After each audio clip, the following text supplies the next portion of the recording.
Hello students, very good morning. आज हम study करेंगे कॉन्सेप्ट ऑफ डोमिनेंस। बिल्कुल सिंपल सा कॉन्सेप्ट है, लेकिन बेटा आपको ध्यान से सुनना पड़ेगा, अदरवाइज आपको क्लियर नहीं होगा। ठीक है, तो देखो डोमिनेंस के पीछे कॉन्सेप्ट क्या है। डोमिनेंट एलील कौन सा होता है, रिसेसिव एलील कौन सा होता है, डोमिनेंट एलील क्या होता है, रिसेसिव एलील की फॉर्मेशन कैसे होती है। तो ये सारी चीजें आज हम इस टॉपिक में डिस्कस करेंगे। तो सबसे पहले हम लेके चलते हैं, जैसा कि हमने पढ़ा, कोई भी जीन जो होता है ना, it contain the information, to express a particular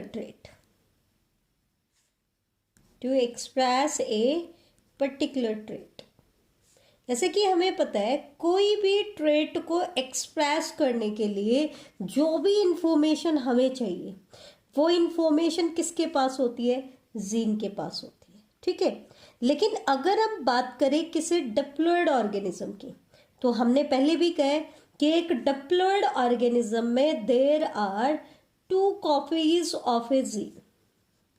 एक जीन की कितनी कॉपी होती है, 2 कॉपी होती है। दैट मीन्स हमने क्या रिप्रेजेंट किया था बेटा, पेयर ऑफ एलील्स को रिप्रेजेंट किया था।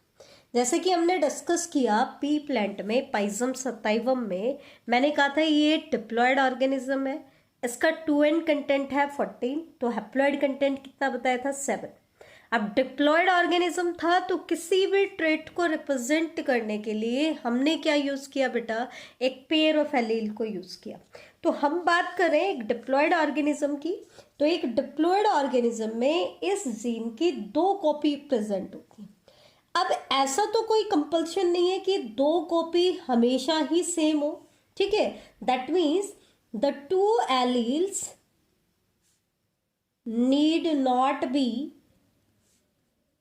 Always identical. इसका मतलब ये जो 2 कॉपी होंगी ये सेम भी हो सकती हैं या डिफरेंट भी हो सकती हैं। अगर सेम होती है तो हम कहते हैं होमोजाइगस, और अगर एक पेयर के अंदर 2 डिफरेंट टाइप के एलील होते हैं तब हम उस कंडीशन को कहते हैं बेटा हेट्रोजाइगस। ऐसा हमने पढ़ चुके हैं, हम लोग ऐसा डिस्कस कर चुके हैं। तो अगर हम बात करें कि ये 2 एलील्स आइडेंटिकल नहीं है, दैट मीन्स आपका ऑर्गेनिज्म कैसा है, हेट्रोजाइगस है। इसका मतलब क्या है, one of the allele may be different. एक एलील क्या हो सकता है, डिफरेंट हो सकता है। डिफरेंट क्यों होगा, may be due to some change, हो सकता है कि उसमें क्या हो गया हो, कोई चेंज हो गया हो। ठीक है, और ये चेंज क्या करता है, it modify that particular information. ये क्या करता है, उस एलील के पास जो इंफॉर्मेशन थी उस इंफॉर्मेशन को ये क्या कर देता है, मॉडिफाई कर देता है।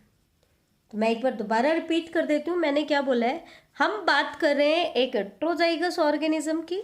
तो हेट्रोजाइगस ऑर्गेनिज्म में क्या होता है, एक पेयर ऑफ एलील्स में जो 2 एलील होते हैं वो आइडेंटिकल नहीं होते हैं।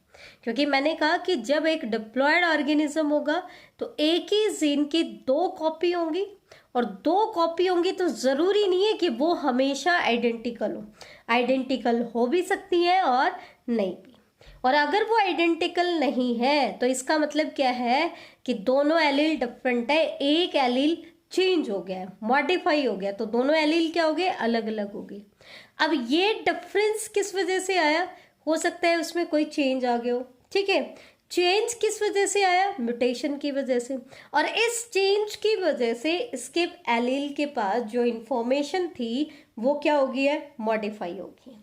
अब हमें इसी चीज को एक्सप्लेन करना है, प्रॉपरली इसको समझना है।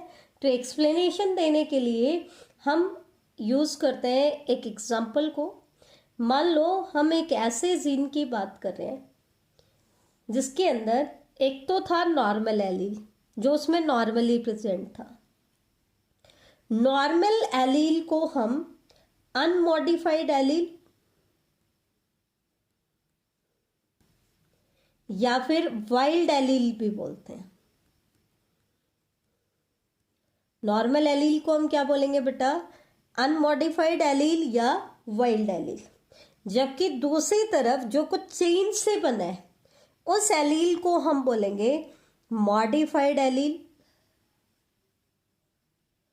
या फिर क्योंकि ये चेंज किस वजह से आया, म्यूटेशन की वजह से, तो इसको हम बोलेंगे म्यूटेंट एलील। तो that means it is called modified allele और म्यूटेंट एलील। अब एक एग्जाम्पल के थ्रू मैं बता रही हूं कि मान लो हमारे पास एक नॉर्मल जीन है, और ये जो नॉर्मल जीन है ये एक ऐसे एंजाइम की फॉर्मेशन करता है, नॉर्मल एंजाइम बनाता है जो किसी सबस्ट्रेट को प्रोडक्ट में कन्वर्ट कर सकते हैं। ये एक एग्जाम्पल हम लेके चल रहे हैं बेटा, ऐसा नहीं है कि जीन हमेशा ही एंजाइम बनाता है। ये हमने एक पर्टिकुलर एग्जाम्पल ली है जिसमें हम एक ऐसे जीन की बात कर रहे हैं जो एक एंजाइम बनाता है, और ये एंजाइम किस लिए चाहिए, किसी सबस्ट्रेट एस को प्रोडक्ट पी में कन्वर्ट करने के लिए चाहिए। हम ऐसे ही मान रहे हैं, ना तो हम पर्टिकुलर किसी एंजाइम का नाम बता रहे हैं ना जीन का, लेकिन मान लो एक ऐसा जीन है जो एक एंजाइम की प्रोडक्शन कर रहा है, और ये एंजाइम किस लिए चाहिए, किसी सबस्ट्रेट एस को प्रोडक्ट में कन्वर्ट करने के लिए चाहिए। तो नॉर्मल एलील तो फंक्शनल एंजाइम बना रहा है। कैसा एंजाइम बना रहा है, फंक्शनल, ठीक है।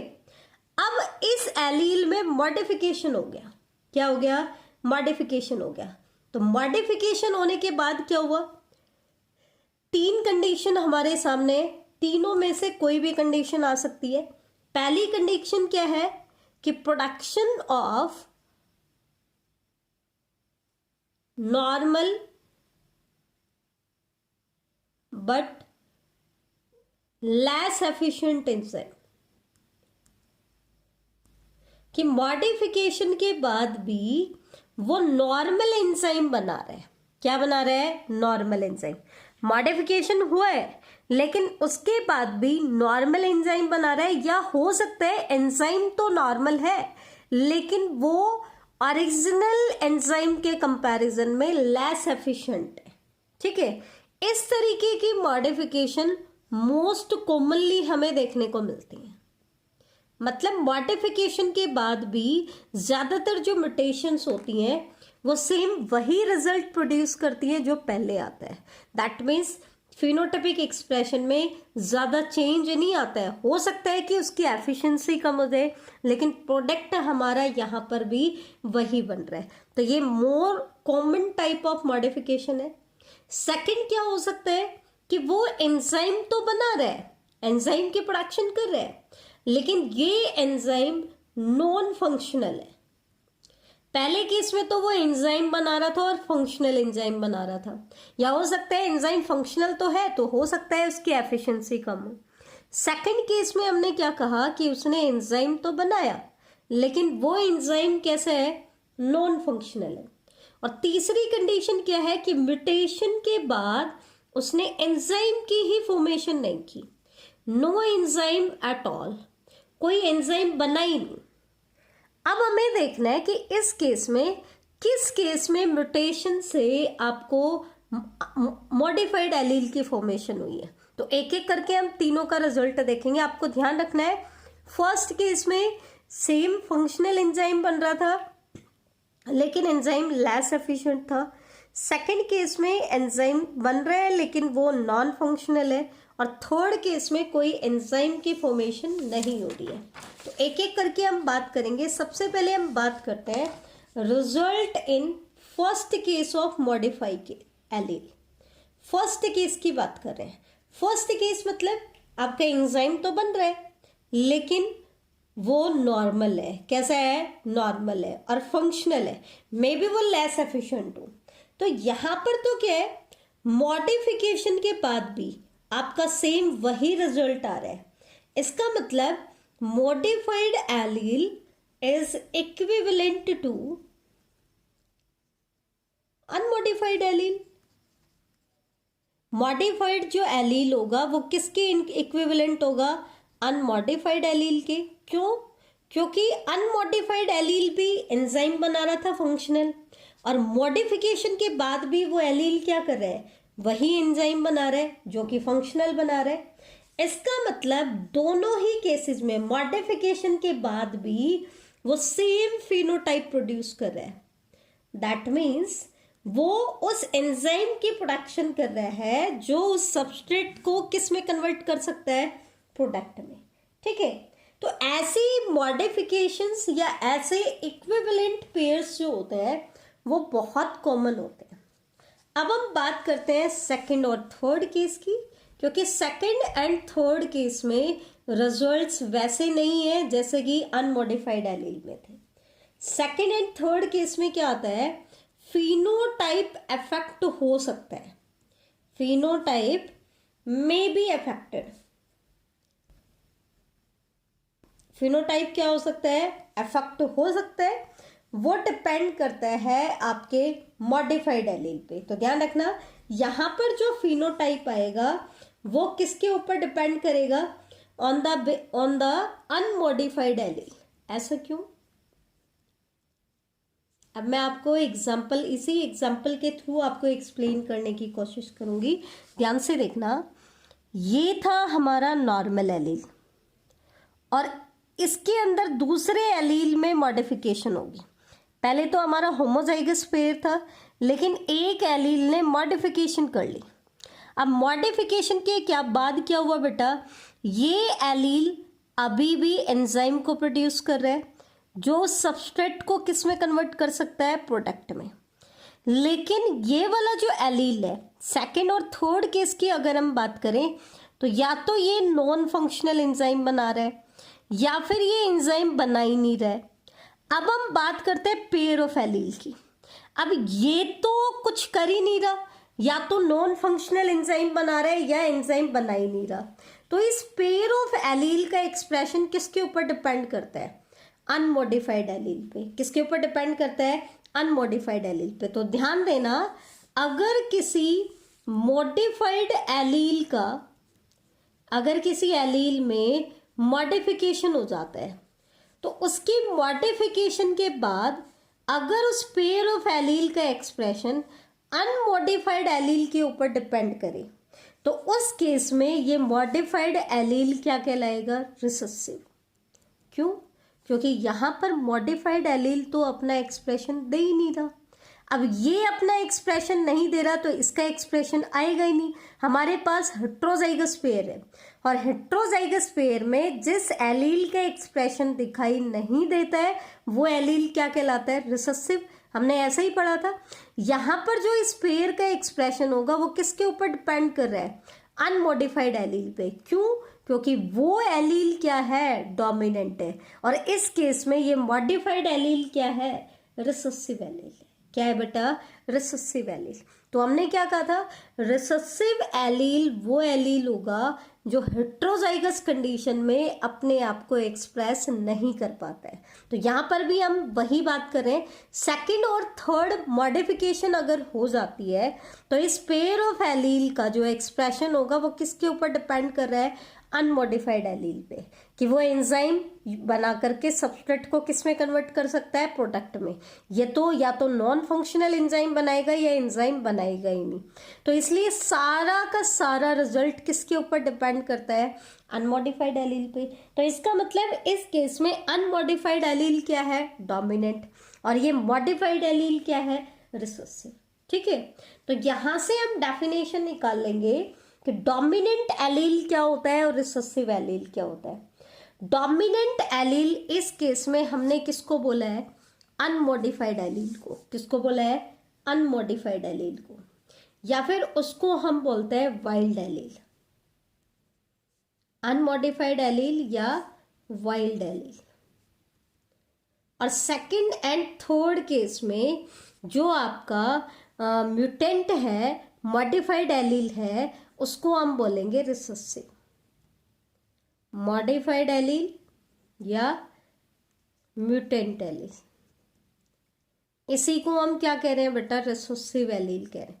अगर फर्स्ट केस वाली मॉडिफिकेशन होगी तो उस केस में मॉडिफाइड एलील को हम रिसेसिव नहीं बोलेंगे। क्यों नहीं बोलेंगे, ध्यान से देखो, क्योंकि मॉडिफिकेशन तो होगी लेकिन ये भी एंजाइम बना रहा है और ये भी एंजाइम बना रहा है, तो तो इस पेयर का फिनोटाइप किसके ऊपर डिपेंड करेगा? दोनों पे। तो यहां पर जब हेटेरोजाइगस पेयर में दोनों पे डिपेंड करता है तो मॉडिफाइड एलील रिसेसिव एलील नहीं है। मॉडिफाइड एलील रिसेसिव एलील कब कहलाएगा? जब उस पेयर ऑफ एलील का एक्सप्रेशन अनमॉडिफाइड एलील पे डिपेंड कर रहा है। तो अनमॉडिफाइड और wild allele which represent the original phenotype. Wild allele का मतलब क्या है? वो ओरिजिनल एलील है, ओरिजिनल फिनोटाइप को रिप्रेजेंट कर रहा है, वो कहलाता है डोमिनेंट एलील। और रिसेसिव एलील कौन सा होगा? वो मॉडिफाइड या म्यूटेंट एलील जहां पे recessive trait is seen due to non functional enzyme और नो एंजाइम एट ऑल। ठीक है, तो ये आपका क्वेश्चन, ये आपका टॉपिक था, इंपॉर्टेंट टॉपिक था। इससे रिलेटेड एक क्वेश्चन आता है, why are some alleles dominant and some recessive? Why are some alleles dominant and some recessive? अगर कोई आपसे ये क्वेश्चन पूछ ले कि कुछ एलील डोमिनेंट होते हैं और कुछ कैसे होते हैं? रिसेसिव होते हैं, ऐसा क्यों? तो आपको क्या देना है कि to answer this question we must understand what a gene does, कि कोई भी जीन क्या कर सकता है। दैट मीन्स आपको पूरा का पूरा कॉन्सेप्ट ऑफ डोमिनेंस बताना है। क्या बताना है? पूरा का पूरा कॉन्सेप्ट ऑफ डोमिनेंस बताना है। आपका 3 नंबर का क्वेश्चन बन सकता है ये। ठीक है, तो ये आपसे पूछ सकते हैं। ठीक है, या फिर ये पूछ ले डोमिनेंट एलील और रिसेसिव एलील में क्या डिफरेंस है, इसको एक एग्जाम्पल के थ्रू एक्सप्लेन करो, तो भी आप क्या एक्सप्लेन कर सकते हो? कॉन्सेप्ट ऑफ डोमिनेंस को आप रिप्रेजेंट कर सकते हो। तो ये बहुत सिंपल सा टॉपिक था, आई थिंक आपको क्लियर हो गया होगा। नेक्स्ट लेक्चर में हम लॉ ऑफ डोमिनेंस के बारे में डिस्कस कर चुके हैं, क्योंकि लॉ ऑफ डोमिनेंस हमने पूरा कर लिया, उसकी एक्सेप्शंस भी कर ली, कॉन्सेप्ट ऑफ डोमिनेंस भी कर लिया। अब नेक्स्ट लेक्चर में हम लॉ ऑफ सेग्रीगेशन और लॉ ऑफ इंडिपेंडेंट असॉर्टमेंट के बारे में डिस्कस करेंगे। थैंक यू बेटा।